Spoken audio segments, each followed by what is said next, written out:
Muy buenas noches a todos. Hoy tengo un gran invitado, Rodolfo Aicardi. Él es hijo del gran Rodolfo Aicardi de música tropical, baladas, del Sexteto Miramar, de los hispanos, de la típica RA7, los hermanos Aicardi. Además que ahora lleva su orquesta, los hermanos Aicardi, que fue el legado que dejó Rodolfo Aicardi y que él nos viene a contar tanto su historia como la del personal. ¿Cómo te encuentras hoy? ¿Qué tal todo? No, muchas gracias, Cristian. Súper bien. Un saludo a todos los que nos están viendo y oyendo. Y no, súper bueno toda esta conversación para que contemos todas las historias de vida y por haber. Claro que sí. Bueno, empecemos. ¿Cómo fue la historia de tu papá? ¿Cómo llegó Rodolfo Aicardi a la música? Bueno, la historia de mi papá pues es larguísima, es imposible pues condensar claro eso sí. En tan poquito pues, pero la historia de él pues, él vivió mucho tiempo, él es de la costa, él nació en la costa y vivió como en muchos municipios porque el abuelo de él era telegrafista. Ese abuelo particularmente, el abuelo pues materno, fue precisamente el que le inculcó como la música, porque él tocaba guitarra y ya en los últimos tiempos, pues cuando ya mi papá estaba un poquito más grandecito, pues digámoslo en primaria, pongámosle 8 o 10 años, pues el abuelo empezó a perder la vista y cogía más la guitarra como pues por esa frustración de empezar a perder la vista, empezó a tocar mucha guitarra y mi papá pues al verlo tocar guitarra decía, hombre, esto me llama mucho la atención, y entonces empezó a preguntarle qué eran los acordes, que esto y lo demás allá, y así fue que empezó en el camino de la música.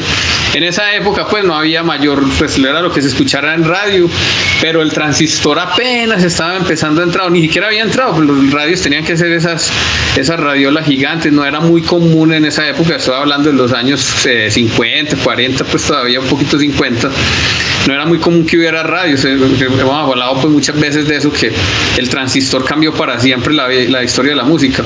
En esa época la música que se veía era en vivo, era todavía la tradición de la persona que cantaba, de los lugares a los que había que ir, y precisamente con esa tradición musical fue el que se empezó a interesar. Entonces ya cuando estudiaba pues las presentaciones en el colegio y así, pero más que todo fue como esa tradición musical de escuchar y tocar en todas partes.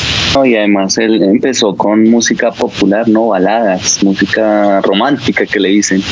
¿Cómo fue ese inicio, ese paso de la música romántica a la música tropical? Que es que casi siempre que uno menciona a Rodolfo Aicardi lo asocian a la música tropical, bailable y a diciembre, ¿no? Dice, ya huele a diciembre. Pero no, obviamente él tiene una gran importancia en sí, él empezó, de hecho pues en esa época se escuchaba música muy distinta incluso con la que él empezó, que fue la música romántica, los boleros, las baladas. Él empezó con música folclórica, ¿cierto?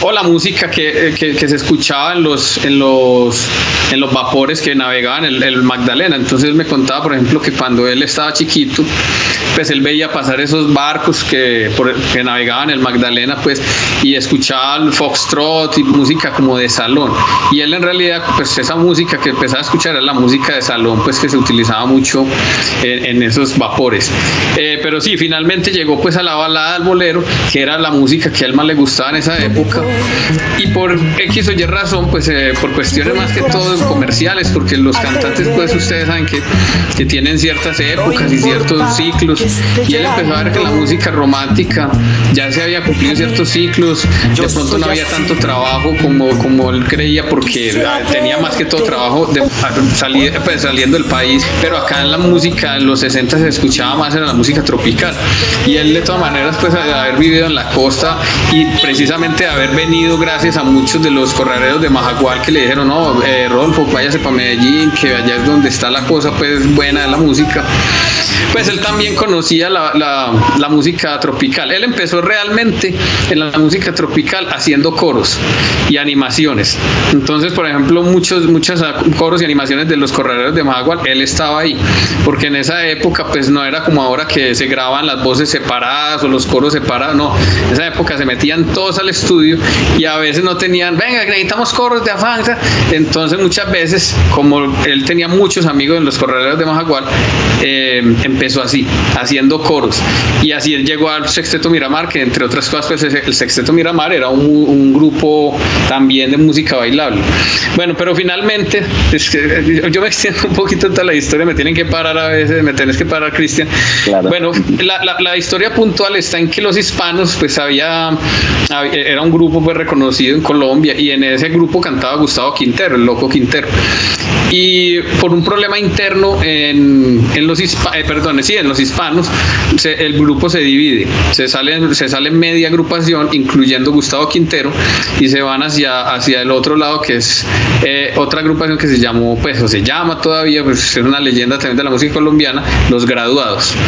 Y ahí finalmente, pues entonces quedan los hispanos sin cantante, los graduados con medio grupo y ya con cantante. Entonces las dos agrupaciones empiezan como a ajustar tuercas, a ajustar agrupación, a ajustar músicos, y de ahí nace la idea pues de mi papá de, bueno, ¿por qué no? Yo ya conozco la música tropical, no es mi fuerte, pero pues ¿por qué no? No hay cantante. Entonces hace la propuesta en Disco Fuentes a Toño Fuentes, pues que es el fundador. Toño, yo tengo pues como muchas ganas de empezar en música tropical, y me gustaría pues ver qué hay por ahí. Entonces Toño Fuentes le dijo, bueno, pues precisamente llegan los hispanos acá y nos dicen que están buscando un cantante, ¿usted por qué no le mide y graban un disco?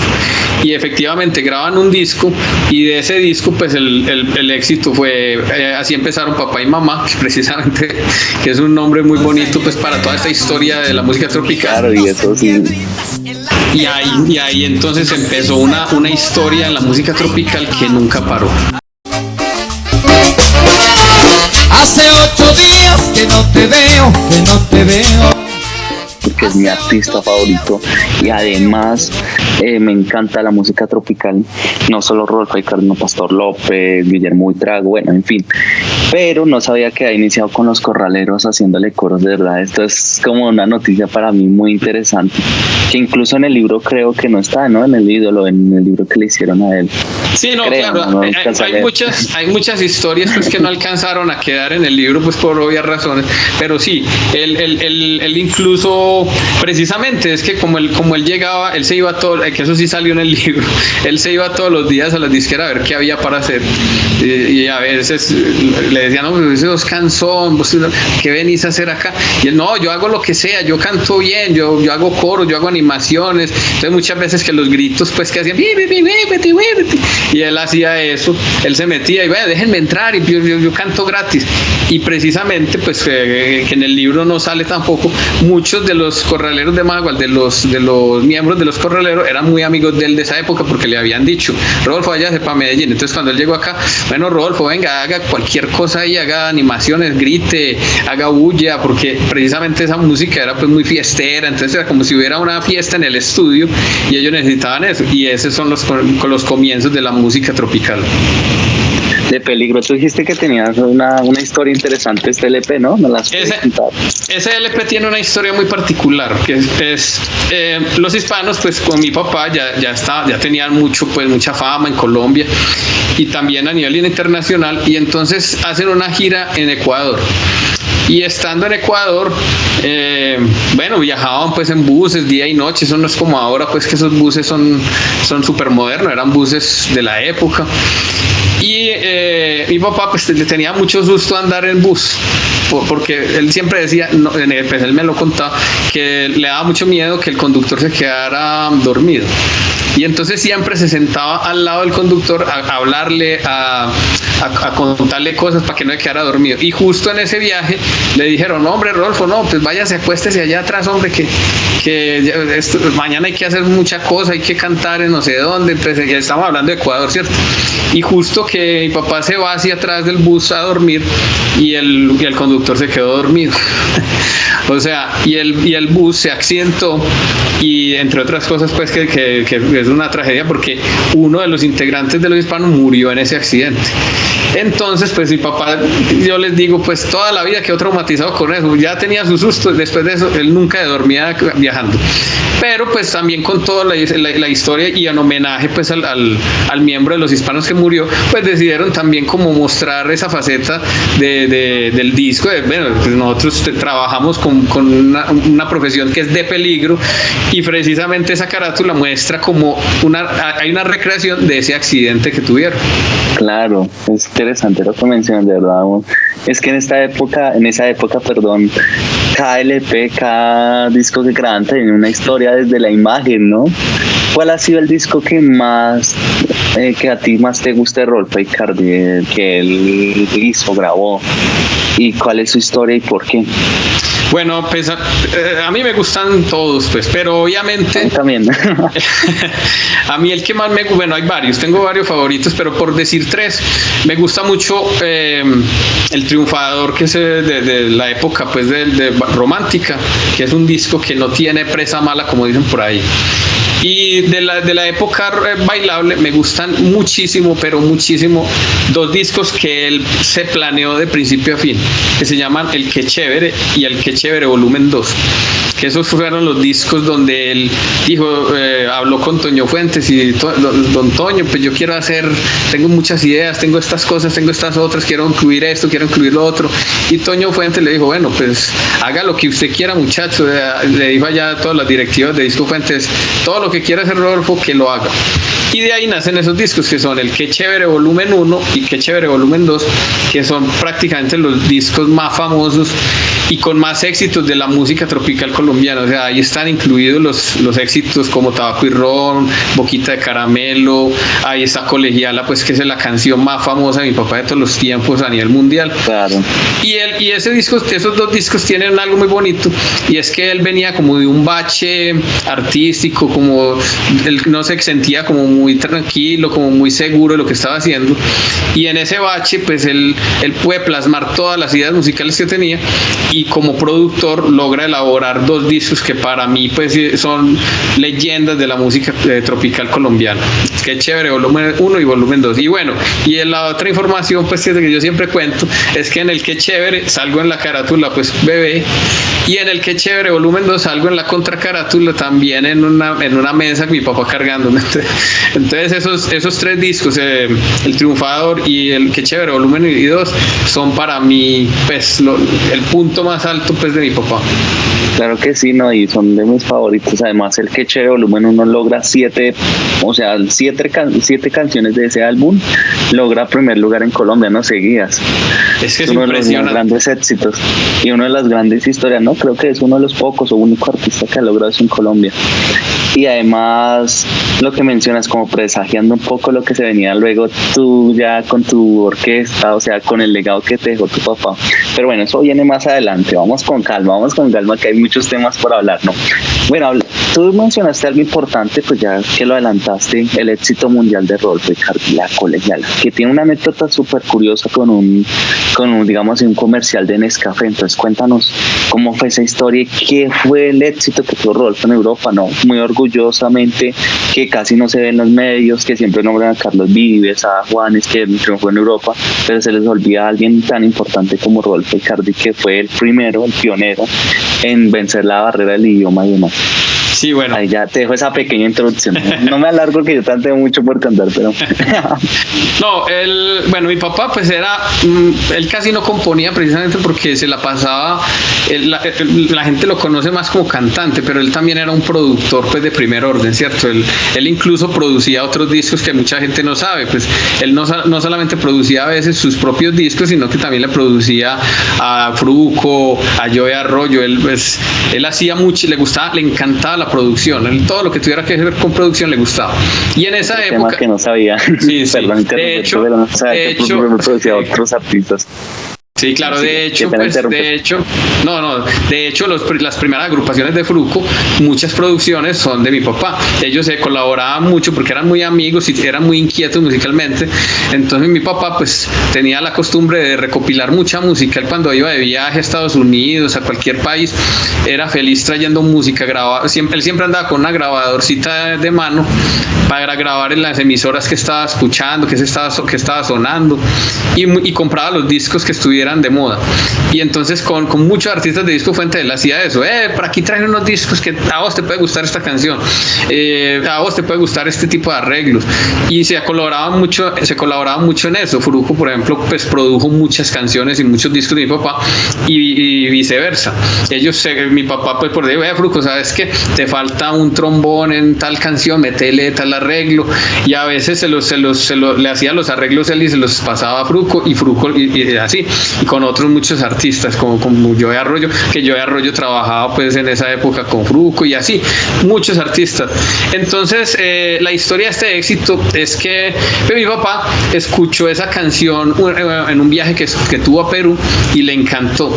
Colegiala, ¿no? Esa Colegiala, yo tengo que cantar esa canción, pero la canción tenía unos arreglos, era una cumbia pues, pero una cumbia peruana con guitarras eléctricas, un poquito pues más liviana, y él como tenía una idea un poco más salsera en esa época que estaba de moda la Fania, y a él le encantaba escuchar la Fania y toda la salsa pesada, entonces él decía, no, yo tengo unos arreglos de meterle unas trompetas, unos trombones, unos arreglos más contundentes, y él en ese afán de esos arreglos pues cuadró esa canción para que tuviera un sonido mucho más tropical, más pesado, tirando a salsa.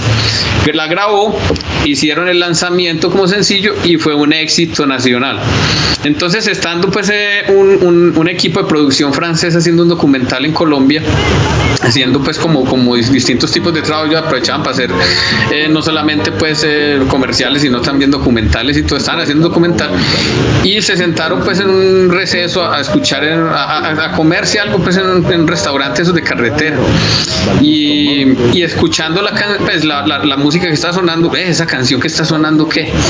Esa canción nos gusta, ¿cómo se llama? Entonces claro, le preguntaban a la persona quién canta ahí. No, ese es Rodolfo Icardi, una canción que está de moda que se llama Colegiala. No, muy bueno, un tema ahí.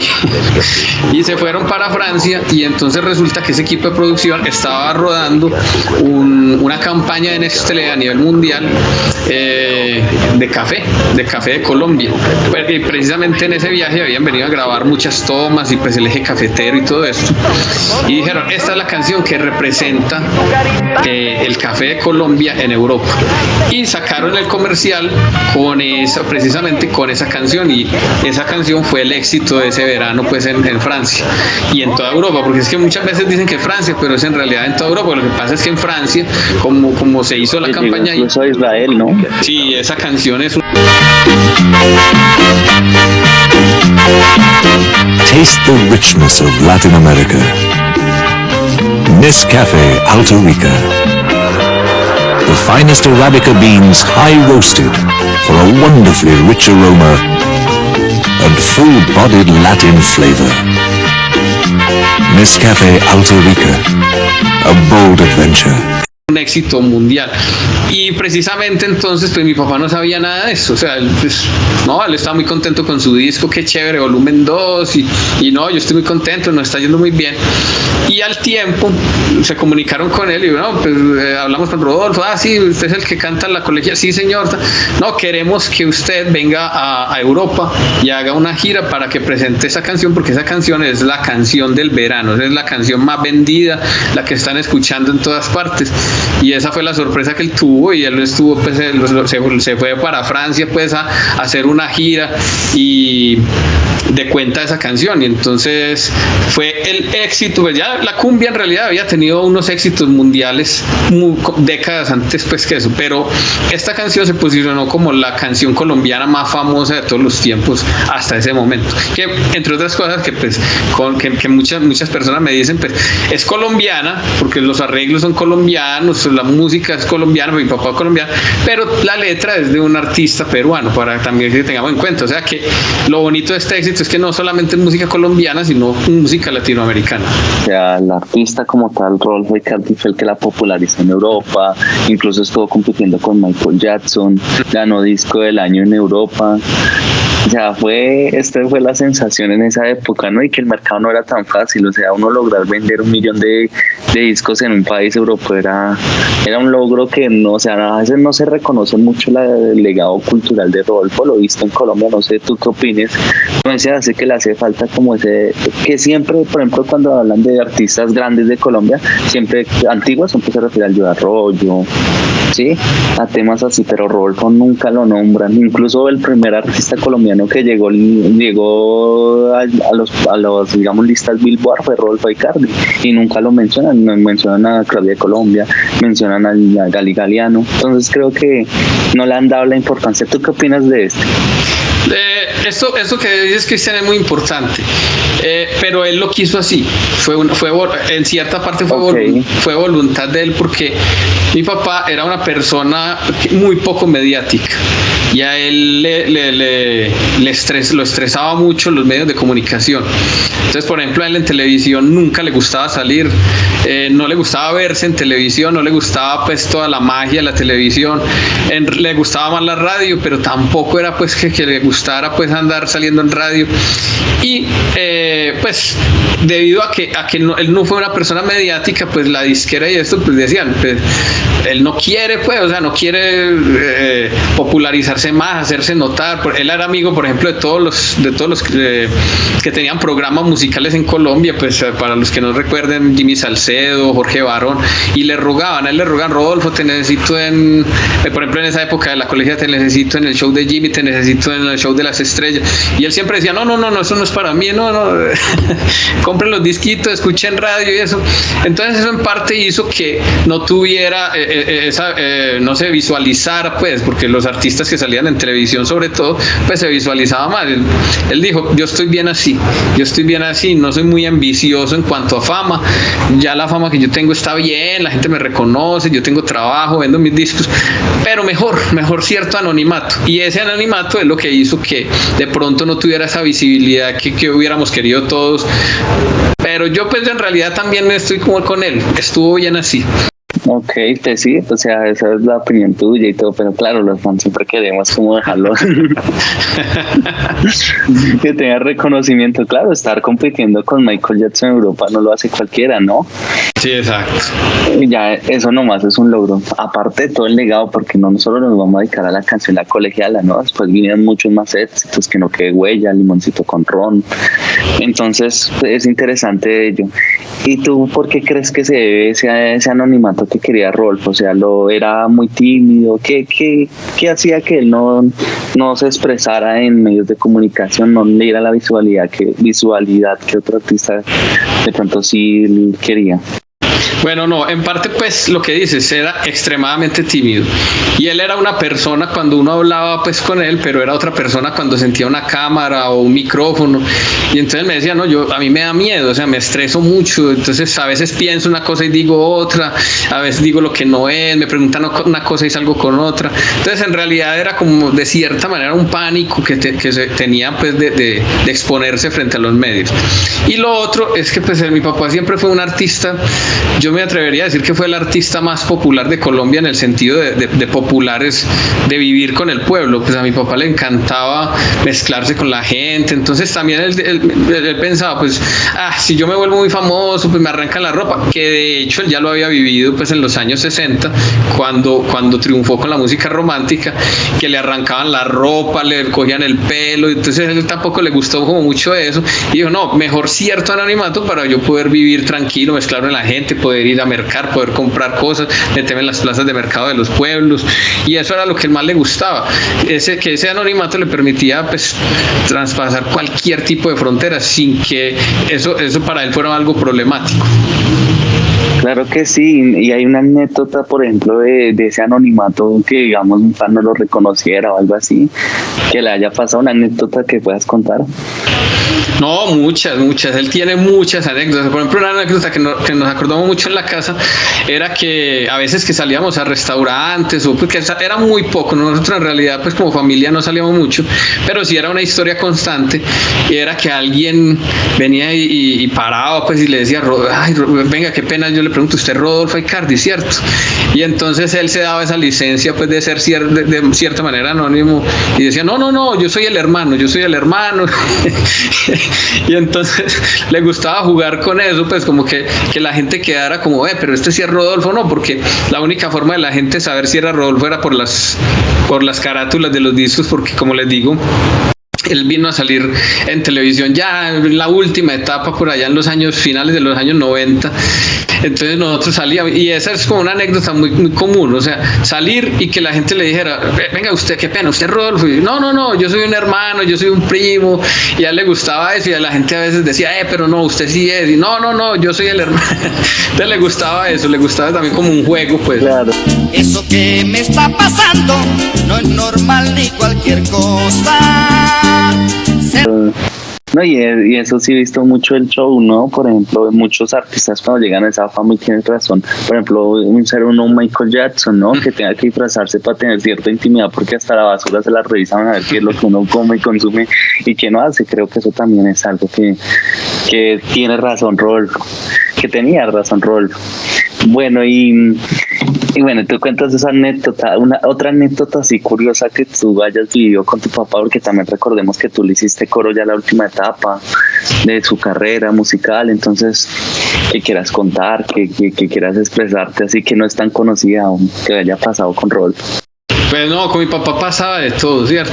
Pasaba muchas anécdotas. Por ejemplo, pues cuando yo estaba chiquito me pasaba mucho con él, que él se encontraba con todos los artistas famosos de esa época en cualquier parte. Entonces, como yo estaba muy chiquito, ay, ¿cómo así, Rodolfo? Ese es tu hijo, que igualito a vos. Entonces, me parecía muy particular que todos los artistas de esa época me cargaban, pues entonces nos encontraba con Elenita Vargas y me cargaban, y entonces son como esas historias de yo sin saber, de tener mucha noción ni mucha conciencia de la fama de mi papá, pues tampoco era muy consciente de la fama de otro artista. Entonces era muy común que nos encontráramos artistas de Hidalgo, estar viajando en carretera, entremos allí a este pueblo a saludar a un amigo, y entramos y era Lisandro Mesa, y entrábamos y nos daban jugo y eso, pero yo estaba tan pequeño que no dimensionaba mucho, y me pasó mucho, o sea, con Joe Arroyo, con Frugo, con una infinidad de artistas, y yo no era muy consciente quiénes eran ellos. Entonces para mí eran amigos de mi papá que se encontraba normal, y yo cuando ya fui creciendo, pues ¿cómo así? Vea, pues es que me cargó Elenita Vargas, me hizo así, pues campeón, el Joe, pues cosas por ese estilo. Entonces me parecía muy, muy curioso eso. Y es algo divertido, curioso, y que eso también hacía que Rodolfo, digamos, ese anonimato que tenía, como que hiciera también que ustedes también lo vieran, ¿no? Bueno, y hablemos un poco ya, digamos, en la última etapa de Rodolfo, sus últimos éxitos, cómo fue la entrada, digamos, toda la orquesta de Rodolfo, de tu papá. Uh-huh. Si Rodolfo estaba conforme o no, pues yo sé que no, pero cuéntanos la historia. Bueno, no, mi papá, pues, él siempre tuvo la idea de que nosotros, pues, escogiéramos la música como modo de vida, ¿cierto? Y entonces, desde ese punto de vista, nosotros no es que hayamos sentido presión, pero sí vimos que él lo quería. Él quería, pues, que nosotros fuéramos, un momento por aquí, que él quería que nosotros hiciéramos la música, pero fue muy respetuoso. Entonces nunca en la vida nos dijo, yo quiero que ustedes sean músicos, ni que sean cantantes, ni que nada de eso. Entonces él nos dejó como, si ustedes quieren hacer música, perfecto, si no, estudien. Eso sí, él siempre hacía pues como ese énfasis, estudien, terminen colegio, terminen universidad, terminen todo del estudio, que eso es lo más importante. Y entonces ya cuando ya estábamos adolescentes, y yo ya más bien pues terminando el colegio, colegio, nos empezó pues a gustar a mi hermano Jan y a mí la música, y empezamos a tocar guitarra, bajo, pero él se quedaba ahí como, pues les gusta, mijo, que le regalo esa guitarra, que usted vea para que toque, que ahí hay un amplificador, pero todo eso que nos regalaba era de él. Entonces no era que nos comprara pues o que regáleme una guitarra, sino que él tenía, y entonces nos decía, ¿usted quiere una guitarra? Vea, yo tengo ahí guitarra, y así. Entonces, pero resulta que mi hermano y yo nos dedicamos más como a la balada, al pop, al rock. Pues yo en la guitarra me gustaba mucho el blues, me gustaba el rock, y a él le gustaba, a él le encantaba esa música, pero entonces él nos dejaba. Te gusta mucho, y me traía discos, entonces, para que estudie Jimi Hendrix, para que estudie Santana, para que estudie Eric Clapton. Pero entonces en algún momento nos hizo ya estaba pues ya grande, ya tenía 17, 18 años, nos hizo la propuesta, muchachos, yo quiero que ustedes empiecen a salir conmigo, a cantar, a hacer coro, hagamos. Entonces él era también muy vivo, porque no nos decía que a cantar canciones pues de él, sino hagan coritos, y para nosotros era un poquito incómodo, porque pues salir a bailar y no sé qué, pero le copiamos esa idea, pues entonces empezamos a salir con él, y esas primeras salidas era enfrentarse uno pues a unos públicos inmensos. Entonces eso también le da a uno mucho miedo, porque pues uno pensaba que era un recinto pequeño cuando era un coliseo gigante, y uno, uy Dios, ¿qué es esto? Pero era también como la confianza que nos tenía de empiecen, porque eso sí es muy importante en la música, uno tener confianza, así no tenga un talento especial, pero confianza en las cosas, pues como todo en la vida, ¿cierto? Y empezamos a trabajar con él, y cada vez cogíamos más confianza, entonces ya sabíamos más el repertorio, y él era muy inteligente, porque a veces veía que uno tenía un poquito de confianza, entonces salga usted y cante Tabaco y Ron. Y entonces ya salga usted y cante Cariñito, y entonces ya uno ya era enfrentarse, pues una cosa es hacer coros y escuchar las otras voces, y una cosa ya es escuchar la voz de uno rellenando un recinto gigante, y a veces escuchar que uno no tenía todavía buena afinación, o que la voz no estaba desarrollada del todo.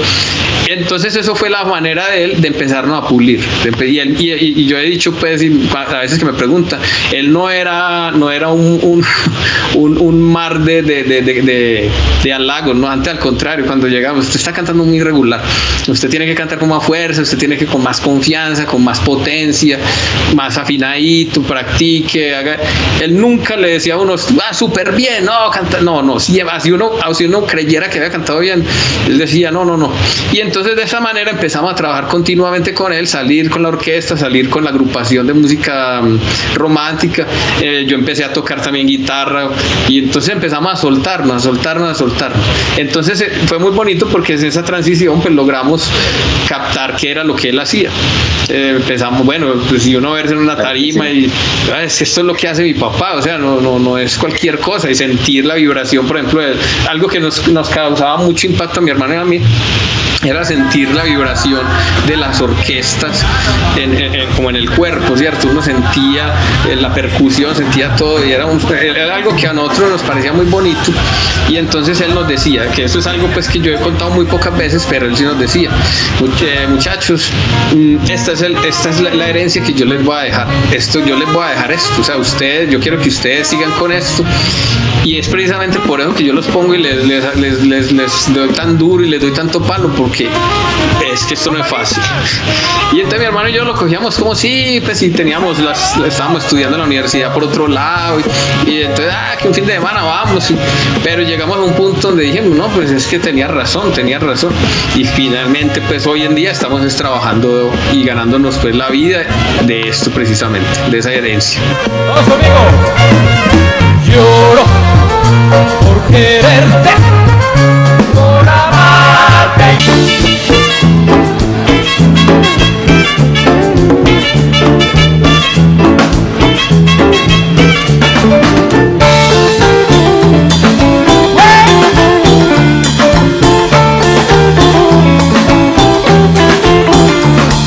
Me mandaste a decir en un papelito blanco. alcanzas a hacer giras internacionales con tu papá? No, giras internacionales no alcanzamos a hacer, porque mi papá pues sí era muy reservado con eso. A él le parecía pues que el mundo, pero él nos contó ya mucho después, ¿cierto? Que el mundo era muy pesado pues de las giras y todo esto, entonces él no nos quería nunca exponer a eso, entonces no nos tocó, pero sí nos tocó muy de cerca vivir varias giras que hizo, por ejemplo en Perú, en Ecuador, entonces que él decía voy a Ecuador, voy a Perú, entonces para que en esa época que era muy famosa la perubólica, entonces yo vivía pendiente para grabar las presentaciones en los programas importantes de Perú. Uno no alcanza a ir con él, pero sí vivimos muy cerca de eso, sí, nosotros éramos como los secretarios de él para todo, o sea, le hacíamos las canciones, las listas, le hacíamos las vueltas. Mi mamá que es el personaje menos visible de todo, pero es el más importante.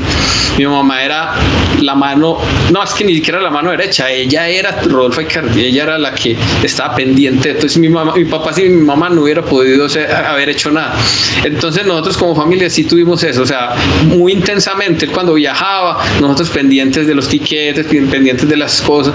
Entonces no logramos eso, pero lo que logramos vivir con él, que fue Colombia completamente, o sea, porque nosotros íbamos a pueblos perdidos que ni siquiera estaban en el mapa, me pareció incluso más bonito poder conocer Colombia desde ese punto de vista.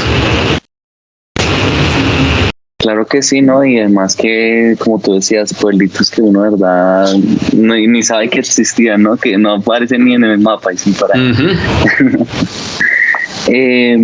¿Cuál ha sido la anécdota con tu papá más curiosa, que más recuerdes?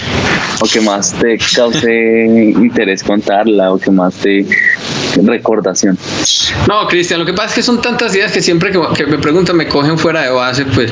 Pero no, definitivamente no es como de anécdota, sino que era como algo general. Era la posibilidad de visitar toda, pues de ir a los rincones más pequeños de Colombia. O sea, eso para nosotros era muy bonito porque no era como la mayoría de los artistas que van y no conocen, pues van en avión y vuelven y se van en avión. No, fue la posibilidad de pues mi papá era muy, pues esas son cosas pues que la gente no sabe, pero mi papá era muy curioso con todo, con la gastronomía, con la historia. Aquí voy a hacer un pequeño paréntesis, que varios críticos musicales que he leído pues a lo largo de toda la vida le daba muy duro a mi papá, porque mi papá era un ser que era un artista muy elemental, muy primario, y es todo lo contrario. Mi papá era él leía mucho, le gustaba. Antes, por ejemplo, cuando nos íbamos de viaje, él nos decía, bueno, muchachos, mire, aquí viene la cuenca del tal río, este es el brazo de no sé qué, entonces eso no es tanto como anécdota, sino como era algo muy, muy común, de donde íbamos. Él nos decía, vea, aquí se desprende la cuenca de tal río, ese río viaja hasta, es un afluente del Magdalena, y él sabía, por ejemplo, de botánica sabía muchísimo. Entonces cuando íbamos a pueblos, yo recuerdo mucho por allá en el Cauca, en esos pueblos adentro que no están ni siquiera en el mapa, y él nos decía, este árbol es tal, esta mata es tal, porque él sabía muchísimo y era muy, muy, muy, muy de las historias. Por ejemplo, cuando llegábamos a ciertos municipios, vea, aquí en este municipio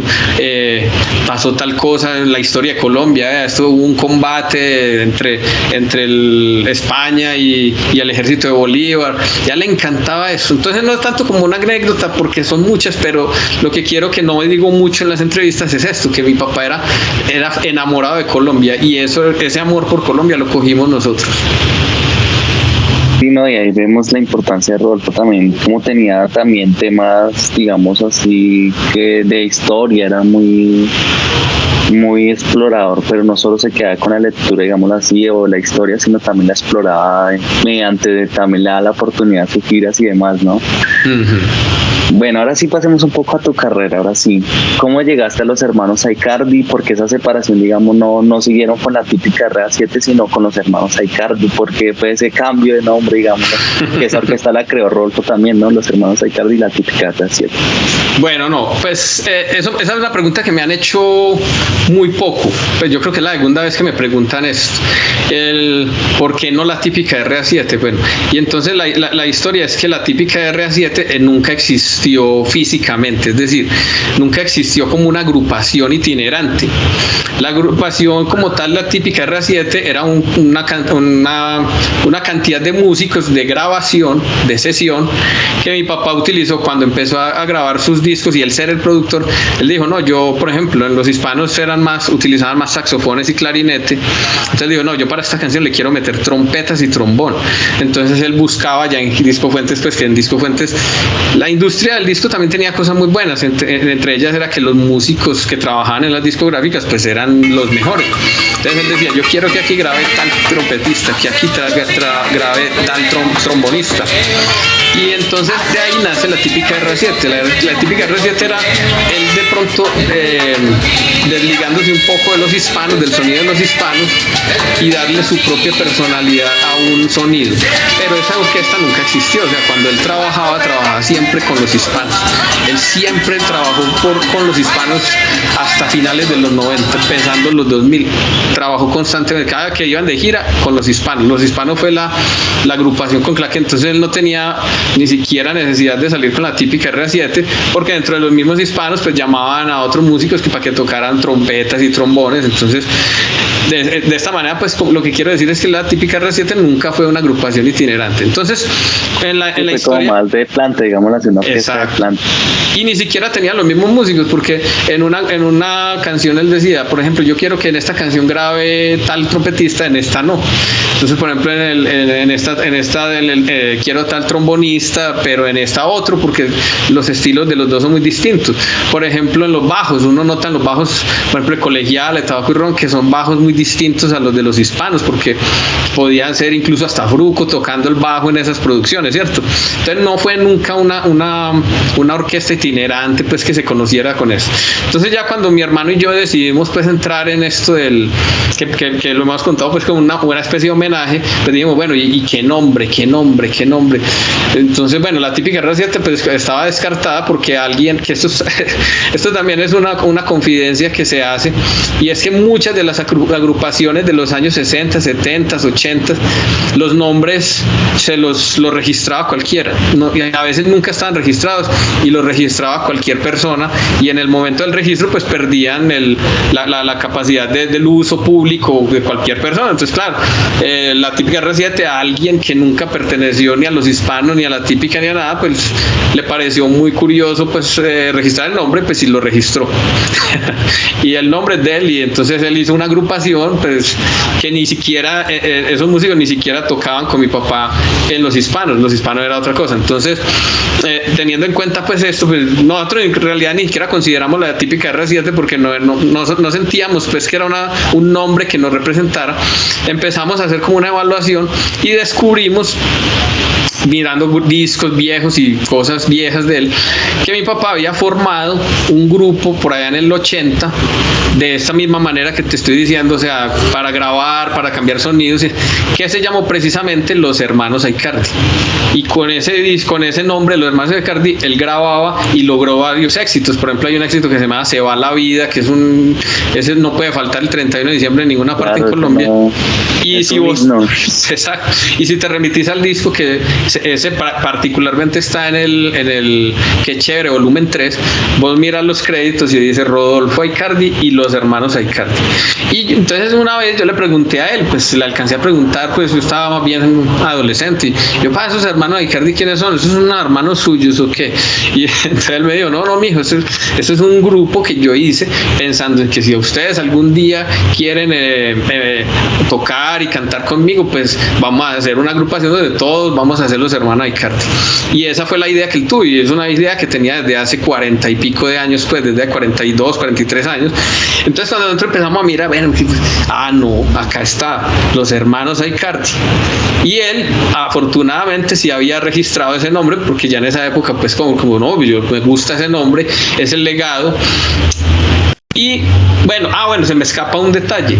Nosotros alcanzamos a grabar un disco con él en Discos Dago, en la discográfica de Darío Gómez, que estábamos adolescentes pues, y alcanzamos a grabar un disco con él, y él en ese disco nos presentó como, o sea, en vida, porque mucha gente también cree que solamente nosotros pues tenemos la idea, nos presentó en vida como Los Hermanos Aicardi. Entonces ya mirando eso, mirando el precedente, mi papá tenía esta agrupación, nos había presentado, pero nosotros ni siquiera siquiera le habíamos parado bola, pero ya viendo todos esos precedentes, pues no hay otro nombre, tiene que ser los hermanos Aicardi. Claro que sí, no, y concuerda, ¿no? Porque son los hermanos Aicardi. Exactamente. También se han podido llamar los hijos Aicardi o algo así. Pero es muy curioso porque él nos alcanzó a decir eso precisamente cuando estábamos grabando ese disco, que es que él quería hacer una agrupación toda la vida con los Aicardi, o sea, pues no como Rodolfo y los hermanos Aicardi, sino que él también fuera uno de los hermanos Aicardi, o sea, muy curioso. Él quería que siempre que nosotros todos trabajáramos juntos, y muchas de las cosas que nosotros en realidad trabajamos juntos siempre, lo que te decía ahora en otra pregunta que me hiciste, nosotros todos, la familia, mi mamá, mis hermanos, siempre estamos ahí. A veces la gente no sabe y nosotros éramos los que escogíamos las canciones, porque él nos ponía el Walkman y me dijo, escucha esta canción y me dice qué le parece. Y yo, está muy buena, ¿no? Esa va a ser un éxito. Mi mamá, por ejemplo, que mi mamá es de esas personas que no le gusta salir en medio y se hace, pero mi mamá se puede dar el lujo de decir que ella a veces hacía hasta las listas de las canciones de los discos. O sea, ella le decía a mi hijo, ponga esta en tal orden, esta en el otro, esta en el lado B. Entonces es eso, o sea, nosotros fuimos los hermanos Aicardi desde siempre. ¿Y cómo te ha ido con la agrupación, ese inicio? O sea, ¿te ha servido, digamos, el nombre de tu papá o ha sido difícil ese inicio? Además que tú tocas una música tropical que si bien pega cada diciembre, suena, es una música que no, ya digamos así, pasó de moda. Lo que está de moda es el reggaetón, temas nuevos, pero la cumbia aquí no es tan valorada, incluso es más valorada en Argentina, en México, el tropical. En Perú, por ejemplo, Rodolfo sigue siendo uno de los ídolos más grandes. Entonces, ¿tú qué opinas de esto? ¿Cómo fue tu inicio en este campo de la música? No, bueno, pues en realidad era muy difícil. Para mí fue muy difícil empezando porque, bueno, yo empecé haciendo los coros, mi hermano y yo empezamos haciendo coros, que era fácil. Pues, mi hermano y yo siempre hemos tenido como la facilidad de captar las voces y fácil, entonces no había que ni siquiera que estudiarlas porque uno sabía. A veces nos intercambiábamos así con solo mirarnos, cante usted la alta, yo la bajita. Pero en realidad teníamos mucha creatividad en eso. Eso sí, como yo no sé, tal vez se nace con eso, ¿cierto? Pero digámoslo, ya en la ejecución, mi hermano y yo éramos más, yo tocaba guitarra, pero más blues, más rock, mi hermano también tenía un grupo de rock. Entonces era como, bueno, yo al principio cuando empecé a tocar esta música con mi papá, ya pues como el instrumento y todo, no, es una música que tiene otro lenguaje, es otra forma. Para los que saben de pronto de guitarra, pues no, uno en el rock, en el blues toca mucha escala blues, escala pentatónica, y cuando lleva eso a la música tropical uno lo bota eso, uno no sabe qué está haciendo, eso no se da. Entonces fue la primera etapa pues que mi hermano y yo empezamos a hacer el grupo, fue también de estudiar el lenguaje de la música, de los arreglos.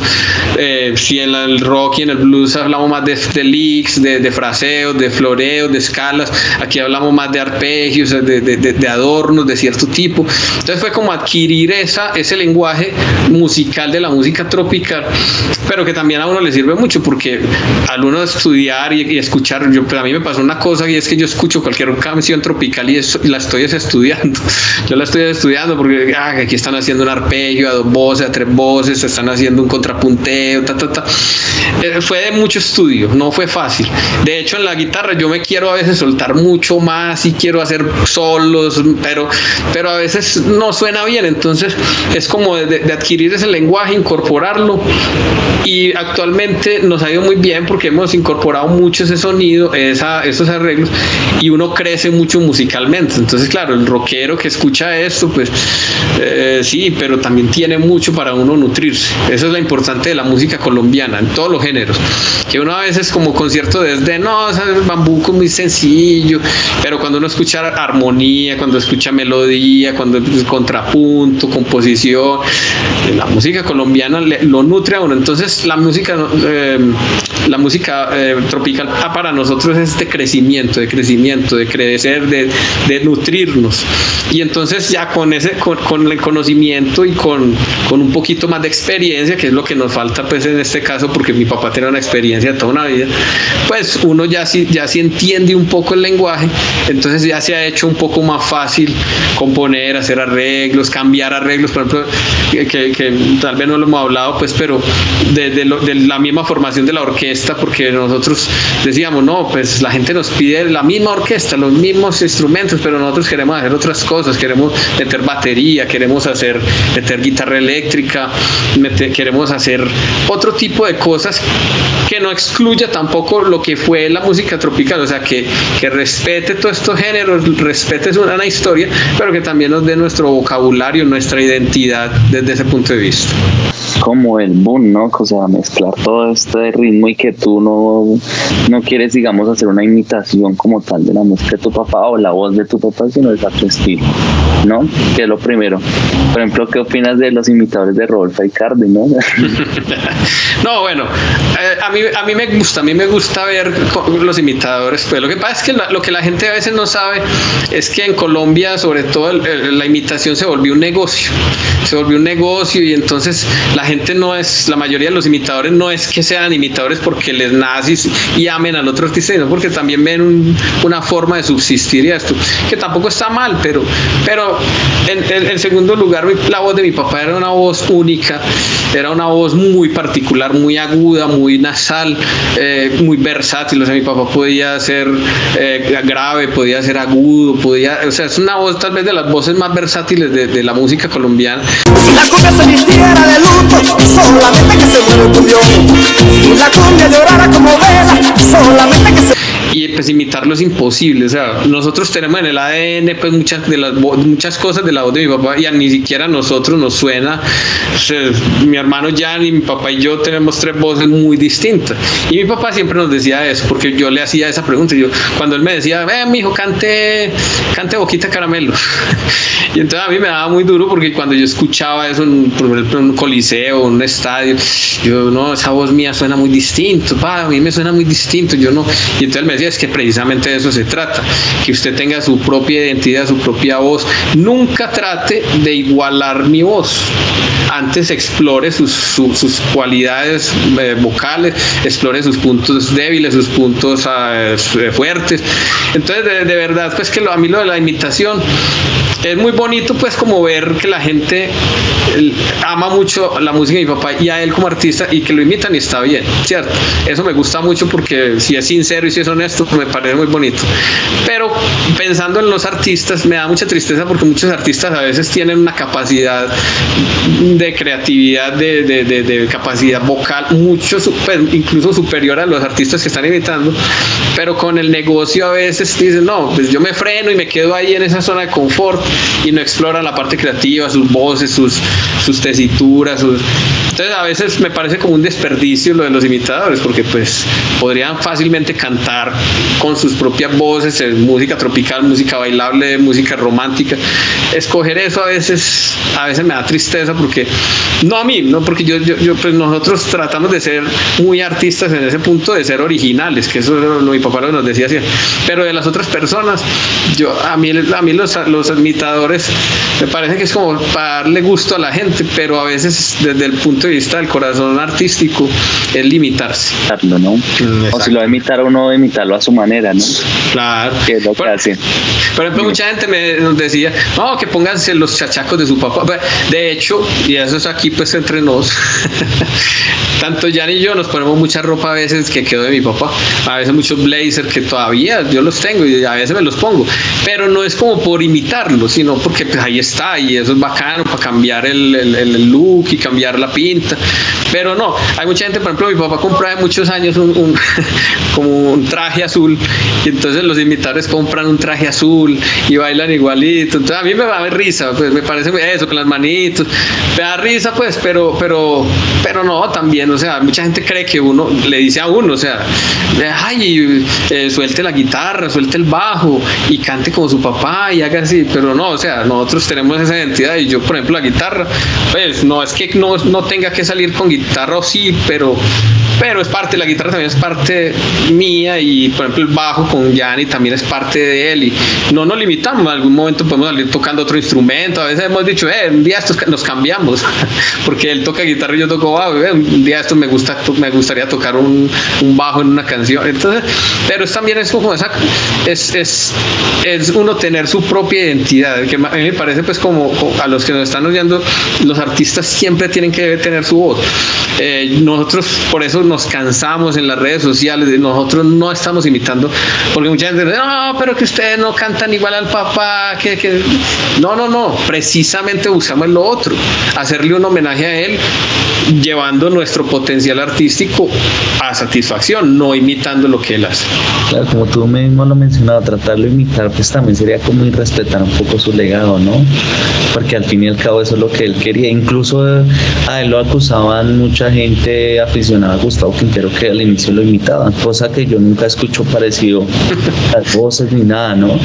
Ni siquiera no, eso era más que todo las animaciones, ¿cierto? Porque en esa época se usaba mucho las animaciones, o sea, ¡huepa! Y entonces mi papá, cuando estaba empezando con eso, pues como él era de música romántica, pues no tenía ninguna animación, pues entonces, claro, él lo admitía, ¿no? Entonces, como la persona que cuando yo entré a la música tropical, que yo veía era Gustavo el Loco Quintero, entonces era ciertas animaciones que yo veía, y lo que la gente no sabe muchas veces es que las animaciones la gente las pide, o sea, a veces cuando uno está cantando, la gente, ¡hey! El perrito, ¡hey! ¿Hasta qué hora vamos? Hasta las 7 de la mañana, entonces a veces ni siquiera era una imitación, sino que eran animaciones que estaban ahí, pero los estilos son completamente distintos. O sea, Gustavo Quintero tenía un estilo muy particular, al igual que mi papá.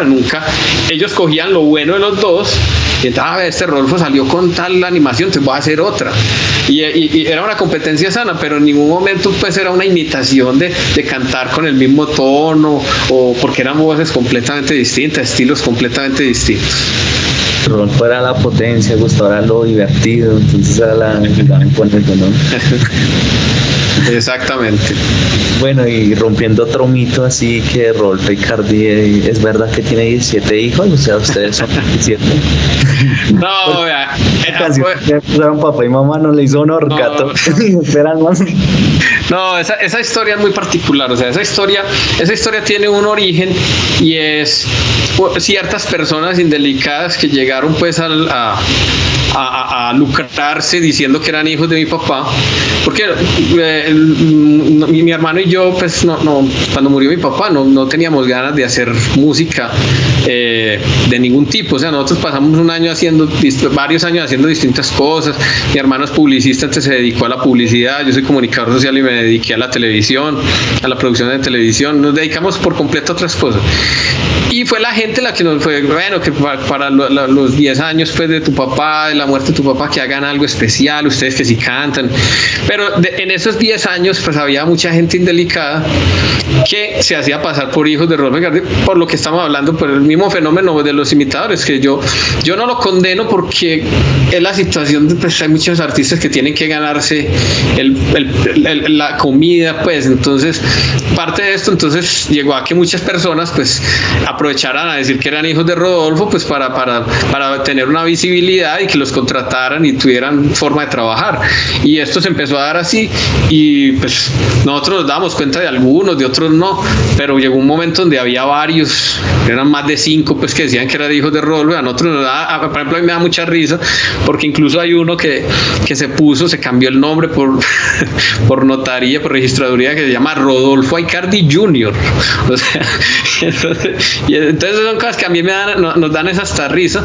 Y entonces empezó esto, y ya cuando nosotros empezamos en esto, hubo un problema con una persona que decía que era hija de él, una hija pues, pero que no era hija, pues era por tener visibilidad, y nos trataron como de confrontar en un programa muy famoso pues de televisión que se llama La Red, hay que decirlo, y a mí me llamaron y me dijeron, vea que hay una gente que está diciendo que es hijo de Rodolfo, y yo no, pues a mí no me interesa salir en esos programas pues de amarillistas, y pues nosotros somos los hijos de él y ya, no tengo por qué salir a pelear con alguien que yo ni conozco, pues, y que no tengo ni la más mínima idea quién es. Y entonces esa persona en ese programa, como con rabia porque nosotros no habíamos querido salir y darle visibilidad, pues dijo que mi papá tenía 17 hijos. Y entonces, a nosotros nos da mucha risa eso, pues, pero es parte del folclore colombiano, y eso siempre va a pasar con cualquier artista así no haya tenido hijos, pues eso es normal. Claro que sí, o se muere y dice que está vivo, etcétera. Pero, o sea, ustedes como tal no tienen hermanos digamos, por fuera de su familia o cosas así, ¿no? No, nosotros los únicos, o sea, que mi papá siempre, que para todo aquel fanático de Rodolfo, pues que hay muchos fanáticos que nos dicen eso, pues sí lo saben.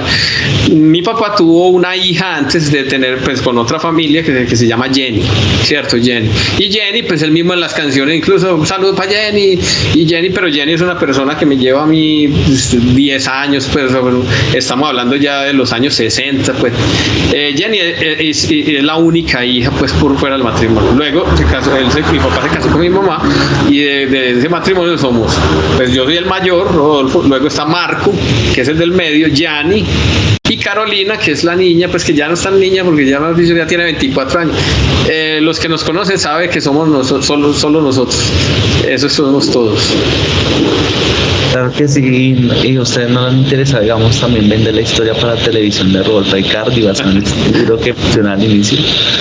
Nosotros tuvimos varias propuestas hace yo creo que unos 10, 12 años. Incluso la muerte de mi papá, pues se hicieron conexión con nosotros varios productores, pues, de Colombia, y querían hacer series, películas. Bueno, no, este es un tema muy, no es delicado, pero es un tema, pues, que para mí es como muy claro. Mi papá, precisamente, como no le gustaba ser mediático, es muy difícil como documentar la vida de él. O sea, la vida de él la conocemos nosotros en familia, y pues precisamente quisimos hacer eso con el libro que escribió Diego Londoño. Fue, pues, esta es la verdadera historia de Rodolfo Aicardi. Incluso, pues, mira que estamos hablando de eso, hay miles de anécdotas que no salieron en el libro, pues por cuestiones de tiempo, de espacio, pero ¿por qué no hemos querido nunca que salga una telenovela de mi papá o un seriado? Porque, pues, ustedes saben que la ficción es algo que es el pan de cada día en una producción de esas. O sea, tienen que echar mano a circunstancias dramáticas y esto que no necesariamente son reales. Entonces, nunca nos ha parecido bonito hacer esto, porque se desdibujaría mucho la historia de mi papá. ¿Cómo lo hemos querido hacer? Por ejemplo, con el libro que escribió Diego Londoño, que fue un trabajo mancomunado con nosotros, para que la gente vea de verdad cuál es la historia. Y más adelante, pues, de pronto nos gustaría un proyecto cinematográfico que no tenga esa extensión imagínense ustedes, pues, capítulos de media hora semanal por meses enteros, sino que tenga, digámoslo, una concreción, un tiempo un poco más comprimido, donde sí se pueda contar una historia más real, más fidedigna. De todas maneras, ustedes saben que cualquier cosa que salga va a tener como el elemento de la ficción, nunca va a ser, y eso es lo que hemos querido evitar, pues, sobre todo. ¿Y cuáles son tus futuros proyectos con los hermanos Aicardi? ¿Qué composiciones tienen? ¿Si han grabado nuevos discos? ¿Han sacado nuevos contenidos? Bueno, nosotros, pues, en realidad tenemos todo eso que acabaste de decir, tratamos de hacerlo, porque tenemos el interés en todo. Tenemos el interés en componer canciones nuevas, tenemos intereses en producir a otros grupos, otras agrupaciones, producirnos a nosotros mismos, que es lo que siempre hacemos. Es muy probable que en el transcurso de este año o el año entrante saquemos nuestro primer disco con varias canciones. Queremos entrar, que es algo, pues, que la gente lo sabe, que mi papá, pues, no solamente era música romántica y bailable, sino también el género popular, que también fue muy famoso en el género popular. Queremos entrar también en esos géneros, porque la gente nos lo pide. O sea, es que decir, la versatilidad de mi papá fue tan grande que mucha gente nos dice, no, yo quiero que ustedes canten la música vieja de Rodolfo, la música popular, quiero que canten las baladas, los boleros. Entonces, uno de esos proyectos es entrar en esos otros, porque yo le digo a la gente, cantar la música de mi papá no es fácil, porque tiene miles de canciones y nunca le va a dar uno gusto a nadie. Ya lo hemos hecho componiendo nuestras propias canciones, hemos hecho varias ya producciones con canciones de nosotros, producidas por nosotros, arregladas por nosotros, grabadas por nosotros, o sea, nosotros hacemos todo, que esto también es la parte bonita, pues como de ser independiente, y uno puede hacer lo que uno quiera, no hay alguien diciendo, no, esto tiene que ser más comercial, esto tiene que, nosotros hacemos todo. Entonces queremos seguir en eso, queremos también empezar a hacer a tener como, que lo hemos hecho también, pero queremos apoyarlo un poco más el aspecto académico, de contar estos legados de una manera más académica, de pronto con otras personas que sepan también de otros géneros, que sepan, por ejemplo, de la música tropical, de chucuchuco. Ya lo hemos hecho y nos ha gustado mucho de compartir con la gente, no solamente desde la música, sino también desde conversatorios, desde parte de estudios de musicología, de uno también aportar con granitos de arena, no solamente desde la música en sí, sino desde todo lo que comprende la música colombiana.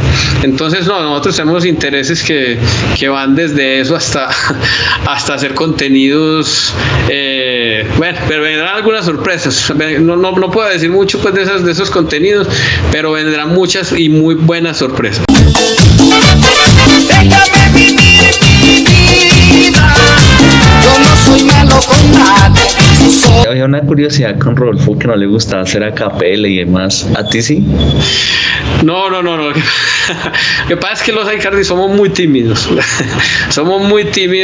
Y entonces esa timidez hace que, así no lo parezca, nos suframos pues de pánico escénico. Entonces, cuando mi papá o nosotros nos dicen que a cantar un pedacito, no es que uno no quiera, pues, sino que es una vergüenza. Uno está ahí, yo veo hasta negro a veces y todo, pues eso desde yo estaba chiquito me pedían eso y mi papá nunca le gustó porque le daba mucha cosa y entonces se desconcentraba y es eso exclusivamente. Y a ti igual.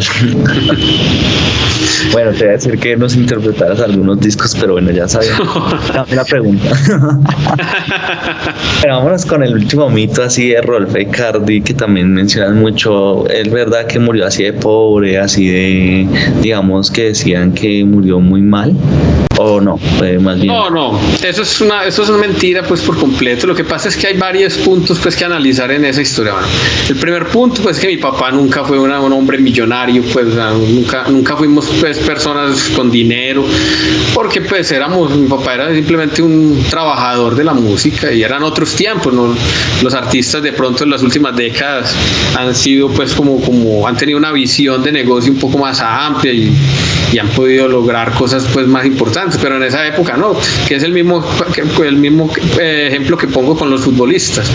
Los futbolistas de esa época, en los años 60, 70, 80, pues eran reconocidos, ¿sí? Pero no eran particularmente no eran millonarios ni nada de esto. Un futbolista hoy en día famoso, pues, no sé, pues por decir Messi, Cristiano Ronaldo, pues uno no se imagina la cantidad de plata que se puedan tener. Entonces esto hacía que mucha gente creyera que mi papá tenía mucha plata y no, en realidad mi papá pues fuimos una familia de clase media, normal, trabajadora, porque pues mi papá tenía que trabajar para subsistir. Nunca fue una persona inclinada a los negocios, a las inversiones, bienes raíces y eso. Entonces mi papá vivía era de lo que hacía, de cantar y de vender discos y los contratos. Entonces ese es el primer mito. O sea, mi papá nunca fue un hombre millonario. Pudo haberlo sido si hubiera tenido otra visión de negocio, pero no le interesó eso, lo que hablábamos ahora. Si hubiera tenido de pronto eso, pues le hubiera gustado ser más visible pero no. Y por otro lado, pues la enfermedad que él tuvo, que fue una insuficiencia renal, pues fue una enfermedad que nos llevaba pues a un punto donde había que sacarlo a ahorro y todo pues para poder pagar los tratamientos. Ya finalmente hubo un convenio con la EPS, pero el inicio de por ejemplo, las primeras diálisis que nos tocó hacer con él, nos tocó de bolsillo propio, pues ustedes saben que una diálisis es un tratamiento de millones. Finalmente él se pudo inscribir en una EPS y no, es decir, él vivió en su enfermedad, no tuvimos, digamos que si hubo una crisis económica en el hogar, pues por lo que les digo que nos tuvimos que gastar unos recursos para cuidarlo, para cambiar algunas cosas en la casa, algunas cosas que él necesitara y esto, las diálisis que llegamos a pagar de bolsillo propio que fueron pues muy costosas, pero no particularmente no fue pues un asunto paupérrimo, pues que lo que pasa es que ese mito que estás diciendo que lo quiero, nunca he tenido la oportunidad de aclarar esto, que es muy, muy curioso, también se nació porque él a veces en las diálisis, pues para los que saben que es una diálisis, pues la sangre a veces se contamina mucho y las personas pues que están en diálisis, sobre todo mi papá, pues que a veces la sangre se le enrarecía mucho, entonces empezaba a tener alucinaciones, empezaba a tener cosas, y daba la casualidad que a veces lo llamaban, por ejemplo, en medios de comunicación, y él contestaba, y él estaba en un viaje de estos, pues, de crisis de pánico, crisis le pasaba mucho, por ejemplo, que sentía persecución, que lo estaban persiguiendo, entonces él decía lo primero que le pasaba por la mente, entonces lo que la gente no se daba cuenta era que él estaba previo a una diálisis de 4 o 5 horas, que le cambiaba mucho el genio, a veces también estados depresivos por verse él que no podía salir a trabajar, pero no, para nada, o sea, nosotros no tuvimos mayor recurso, pues, pero tampoco nos faltó nada, gracias a Dios. Es decir, Rodolfo no tenía avión privado, no tenía Ferrari, mansión, pero tampoco era un hombre pobre. Exactamente. Bueno, pues no me queda más sino agradecerte, o sea, quedan muchos temas de hablar, no solo contigo de tu carrera, de tu vida profesional, si se vienen giras internacionales, demás. Y también de Rodolfo nos quedaría muchos temas por hablar, abarcar, porque música tiene, anécdotas tiene por montón, pero se nos acaba el tiempo, entonces no más sino agradecerte y lo que quieras divulgar, tus redes sociales y demás. Claro, Cristian, pues muchas gracias, porque a mí de verdad me gusta mucho este tipo de espacios que son propicios para contar historias que nunca se cuentan, preguntas que nunca hacen, historias que la gente... Mira, pues yo soy muy hablador, pues yo en realidad soy muy reservado, muy tímido, pero cuando se trata de hablar de mi papá, soy muy hablador porque son historias muy bonitas. Y lo que decías ahora, pues mi papá, no es porque sea mi papá, pero mi papá es un capítulo gigante de la música colombiana, entonces qué mejor que hablar de música colombiana y del mejor capítulo para nosotros, que es de la historia de mi papá. Entonces, con mucho gusto, cuando queramos explorar un poco más de esta historia, con mucho gusto, porque a nosotros nos encanta. Bueno, y en cuanto a redes sociales, pues no, cualquier red social nos pueden encontrar como @loshermanosaicardi. Tenemos canal de YouTube, en fin, todo eso pues ahí, @loshermanosaicardi, ahí van a ver lo que estamos haciendo, los pequeños contenidos que hacemos, contenidos más elaborados, las canciones, los videos, en fin, ahí nos pueden seguir, y para que sigamos construyendo esta historia, que ya es la historia de los hermanos Aicardi. Claro que sí, no, muchas gracias nuevamente, y como tú mencionabas, Rodolfo tiene más de 2000 canciones, eso ni Frank Sinatra grabó tanto, ¿no? Entonces ahí tenemos muchas más historias que contar, y nuevamente muchas gracias.